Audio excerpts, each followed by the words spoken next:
శుక్లాంబరధరం విష్ణుం శశివర్ణం చతుర్భుజం ప్రసన్నవదనం ఛాయేత్ సర్వవిఘ్నోపశాంతయే ఆపదామపహర్తారం దాతారం సర్వసంపదాం లోకాభిరామం శ్రీరామం భూయో భూయో నమామ్యహం. బుద్ధిర్బలం యశోధైర్యం నిర్భయత్వమరోగత అజాడ్యం వాక్పటుత్వం చ హనుమత్స్మరణాత్ భవేత్. భారత్ టుడే ప్రేక్షకులకు సుప్రభాతం. మనం సుదినం శుభదం కార్యక్రమంలో ఉన్నాం. ఈరోజు జ్యేష్ఠ బహుళ షష్ఠి ఆదివారం. స్వామి వివేకానంద పుణ్యతిథి. ఈరోజు మహనీయులైనటువంటి వాళ్ళ యొక్క జననం ఎంత ప్రధానమైందో, ఎంత విశిష్టమైనదో, వాళ్ళు దివంగతులైనటువంటి రోజు వాళ్ళ పుణ్యతిథి కూడా అంత పవిత్రమైనటువంటిది. వివేకానంద స్వామి సుకృతి గతాయు అన్నట్లుగా 39 ఏళ్లకే ఈ భూమి మీద ఆయన ఏవేవి చేయటానికి వచ్చారో ఆ కార్యక్రమాలన్నీ పూర్తి చేసుకుని ఆయన మార్గంలో ఉత్తరగతులకు వెళ్ళిపోయారు. శంకర భగవత్పాదుల వారు 32 ఏళ్లే జీవించారు. కానీ అవతారం చాలించే లోపల శంకర భగవత్పాదులు సాక్షాత్తు శంకరుడు ఈ భూమి మీదకి ఎందుకు వచ్చాడో ఆ పనులన్నీ పూర్తి చేసుకుని వెళ్ళటం జరిగింది. అట్లా మహనీయులైనటువంటి వాళ్ళు తాము ఏ లక్ష్యంతో, ఏ అవసరంతో ఈ భూమి మీదకి అవతరిస్తారో ఆ అవతార లక్ష్యాలు పూర్తి చేసుకుని వెళ్ళిపోతారు. వివేకానంద స్వామి చెప్పారు, 1500 సంవత్సరాలకి సరిపడా సందేశం ఇచ్చాను అని అన్నారు ఆయన.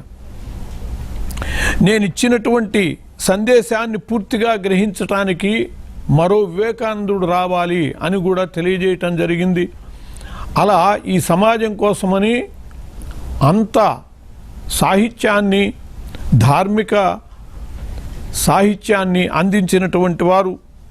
1963లో జన్మించినటువంటి వివేకానందుడు 1902లో 1863లో వివేకానందుడు జన్మించాడు.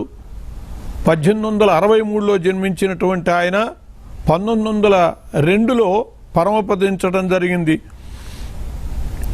మొత్తం 39 సంవత్సరాల 5 నెలల 24 రోజులు ఆయన జీవించారు. ఈ జీవించినంత కాలంలో ఈ సమాజానికి కావలసినటువంటి ఎన్నో మంచి విషయాలు అందజేయటం జరిగింది.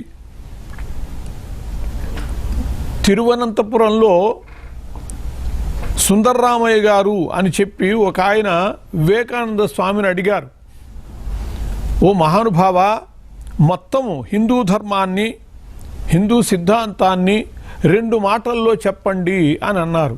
అంటే వివేకానంద స్వామి చెప్పాడు, 1500 సంవత్సరాలకి సరిపడా ధార్మిక సాహిత్యం, ఆధ్యాత్మిక సాహిత్యం అందజేసినటువంటి ఆయన మొత్తం ధర్మాన్ని 2 మాటల్లోనే చెప్పారు, 2 పదాల్లోనే, ప్రవృత్తి నివృత్తి అని.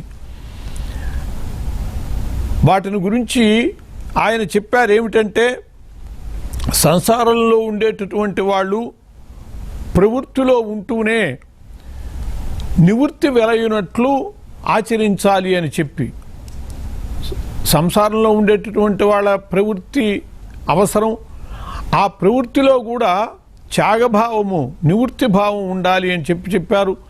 అట్లాగే నివృత్తిలో ఉండేవాళ్ళు అంటే సన్యాసులైనటువంటి వాళ్ళు, అటువంటి వాళ్ళు లోక సంగ్రహణార్థం ప్రవృత్తి చేయాలి అన్నారు. ఎందువల్లంటే యజ్జదాచరతి శ్రేష్ఠ తత్తదేవేతరే జనః.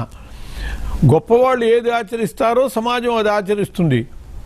సన్యాసులైనటువంటి వాళ్ళే కర్మని వదిలిపెడితే యావత్ సమాజము కూడా వదిలేస్తుంది. అందువల్ల లోక సంగ్రహణార్థం వీళ్ళని చూసి మహనీయుడు, సాధు సంతులు, సన్యాసులు కూడా వాళ్ళు క్షణం తీరిక లేకుండా కృషి చేశారు. కాబట్టి మనం కూడా నిర్విరామంగా జీవితాన్ని సద్వినియోగం చేసుకునే రీతిగా ప్రవృత్తిలో ఉండాలి అని చెప్పి సామాన్యుడు అనుకోవటం కోసమని నివృత్తిలో ఉన్నటువంటి వాళ్ళు కూడా ప్రవృత్తిలో ఉండాలి అని చెప్పేటప్పటికీ ఆ సుందరరామయ్య గారు పరమానంద భరితులై అన్నారు, యావస్థాస్యంతి గిరయ సరితశ్చ మహీతలే తావత్ శ్రీ స్వామినః కీర్తి వర్ధతాం అభివర్ధతాం అన్నారు. యావస్థాస్యంతి గిరయ, ఎప్పటిదాకా అయితే పర్వతాలు ఉంటాయో, సరితశ్చ మహీతలే, ఈ భూమి మీద ఎప్పటిదాకా అయితే నదులు ప్రవహిస్తూ ఉంటాయో, తావత్ శ్రీ స్వామినః కీర్తి, అప్పటిదాకా కూడా ఈ వివేకానందుని యొక్క కీర్తి వర్ధతాం అభివర్ధతాం, వర్ధిల్లుగాక అని చెప్పి ఆయన అలా వివేకానంద స్వామిని గురించి ఆశయపూర్వకంగా, ఆయన పెద్దవాడు కాబట్టి శుభాశంసనం చేయటం జరిగింది. అలాగే ఆయన గతించినా కూడా సాహిత్య రూపంలో, ఆధ్యాత్మిక ప్రవచన రూపంలో ఇప్పటికి కూడా ఆయన ఉంటూనే ఉన్నాడు. ఈ పర్వతాలు నదులు ఉన్నంత వరకు కూడా ఆ రూపంలో ఆయన సేవ ఉంటూనే ఉంటుంది అని చెప్పి మనం గ్రహించవచ్చు. 1886 సంవత్సరంలో రామకృష్ణ పరమహంస స్వర్గస్థులయ్యారు.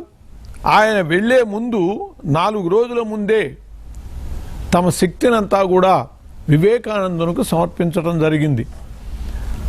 ఆ తరువాత వివేకానందుడు విశ్వమత సభలో ప్రసంగం చేసి ప్రపంచం మొత్తానికి కూడా ఈ ధర్మం యొక్క, సనాతన హైందవ ధర్మం యొక్క విశిష్టతని చాటి చెప్పడం జరిగింది. రామకృష్ణ పరమహంస స్థావర రూపంలో ఆయన తపస్సులో నిమగ్నుడైతే, వివేకానందుడు ఆ తపశ్శక్తిని స్వీకరించి గురువు ద్వారా జంగమ రూపంలో ఆ ధర్మాన్ని యావత్ ప్రపంచానికి విస్తృతంగా పంచిపెట్టినటువంటి మహనీయుడు. 1873లో చికాగో ప్రపంచ మత మహాసభలో వివేకానందుడు ప్రవచించినటువంటి తీరు అన్యమతాల వాళ్ళందరూ కూడా విస్తుపోవటం జరిగింది. ఇంతటి విశిష్టమైనటువంటి మతాన్ని మించినది మరొకటి లేదు అనేటటువంటి భావనకి అందరూ వచ్చారు. సెప్టెంబర్ 11వ తేదీన జరిగింది సరిగా 1973లో ఈ సంఘటన. ఈ సెప్టెంబర్ 11 అనేటటువంటిది మనం ఆ వివేకానందుని యొక్క గర్జన దినంగా గుర్తుపెట్టుకోవాలి. కానీ సెప్టెంబర్ 11 యొక్క విశిష్టత ఏమిటి అంటే, ఇవాళ సమాజంలో ఏం చెప్పే స్థితిలో ఉన్నారు అంటే, బిన్ లాడెన్ వరల్డ్ ట్రేడ్ భవనాలు కూల్చినటువంటి రోజు అనేది మాత్రమే గుర్తుపెట్టుకుని ఎవరైనా బిట్లు అడిగితే అటువంటి వాటిలో క్విజ్ వాటిలో సెప్టెంబర్ 11 యొక్క విశిష్టతని లాడెన్ రూపంలో చెబుతున్నారు తప్పితే, వివేకానందుడు ప్రపంచ మత సభలో ఇతర మతాల యొక్క అహంకార భవనాల్ని కూల్చినటువంటి రోజు అనేటటువంటి విషయము గుర్తుంచుకోలేకపోతున్నారు సమాజం. ఈ విషయం గుర్తుంచుకోవాలి. ఆ వివేకానందుడు తన యొక్క ప్రవచన గర్జనతో యావత్ ప్రపంచానికి ఆధ్యాత్మికమైనటువంటి ఆ శబ్దాన్ని వినిపించినటువంటి రోజుగా గుర్తుపెట్టుకోవాలి. వివేకానందుడు ఈ సమాజానికి అద్భుతమైనటువంటి సందేశాన్ని అందించాడు. యువకులకు అద్భుతమైన సందేశాన్ని అందించాడు. ఆయన యువకుడుగానే జీవించాడు, యువకుడుగానే వెళ్ళిపోయారు. కాబట్టి యువజన దినోత్సవం ఆయన పుట్టినటువంటి రోజునే మనం చేసుకుంటున్నాం, జనవరి 12. అటువంటి ఆయన భగవద్గీతలో ఏదైతే కృష్ణ పరమాత్మ చెప్పాడో, క్లైబ్యం మాస్మగమ పార్థ నైతత్వయుపపర్చ్యతే క్షుద్రం హృదయ దౌర్బల్యం చక్తోత్తిష్ట పరంతప అని చెప్పి ఆయన చెప్పినటువంటిది వివేకానంద స్వామి ఈ సమాజానికి ఆ భావాన్ని అందించారు. ఉత్తిష్టత, జాగ్రత్త, ప్రాప్యవరా నిబోధత అనేటటువంటి వాక్యాలని, ఉపనిషద్ వాక్యాలే అవి కూడా. ఓ ప్రజలారా లెండి, జాగరూకులు కండి, మీరు మంచిని పొంది ఈ సమాజానికి మంచిని చెప్పండి అని చెప్పి ఆయన నినాదం ఇచ్చినటువంటి మహానుభావుడు. 1898లో రామకృష్ణ మిషన్ని స్థాపించి దరిద్ర నారాయణ సేవ ద్వారా ఈ సమాజానికి ఎంతో సేవ చేసినటువంటి ఆయన, మూఢాచారాలు పనికిరావని, అనుభవ వేదాంతం అవసరమని చెప్పి తెలియజేసినటువంటి వివేకానందుడు చిరకాలము ఆయన మరణించటం అనేటటువంటిది ఉండదు. ఆయన ఆధ్యాత్మిక ప్రవచన రూపంలో చిరకాలము ఈ భూమి మీద ఉంటూనే ఉంటాడు.